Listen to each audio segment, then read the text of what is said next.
Alright mga master, so welcome back ulit sa ating YouTube channel. So update na lang tayo today. Bali dito sa taas, isa finishing lang tayo ng pagmamasilya. Okay, so dito naman isa nilayout na rin dito yung papalitan para bukas. So meron tayong tansi. Ayan. So kasi meron tayong materials na. So ito nilayout na rin to. So may semento na rin tayo. Bali papalitan na yan by tomorrow. Okay, so baba tayo. So dito naman sa baba mga master, bali kanina inabangan ko na yung ating canopy rito. Ayan. So kung makikita nyo, meron tayong abang na tatlong box dito. So medyo madilim na ng konti gawa itong trapal.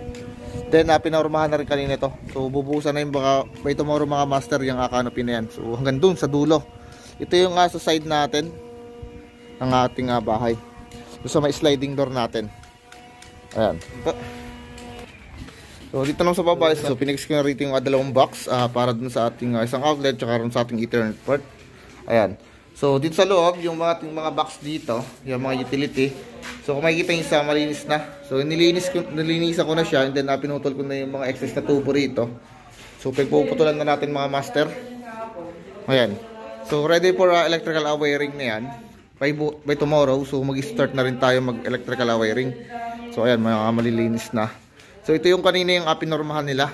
Ayan, yung isang largo natin, canopy sa side. So hanggang dito siya. Okay. So ito mo rin sa bubusan yan. Then siya ka pala dito sa kabilang side naman, sa sliding door sa kabilang side. Bali pinormahan to kanina. Ayan.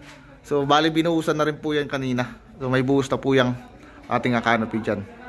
So dito binaklas na rin yung ating rito, forma sa kabilang side. Okay, so yun lang muna mga master. Bayat ko lang today.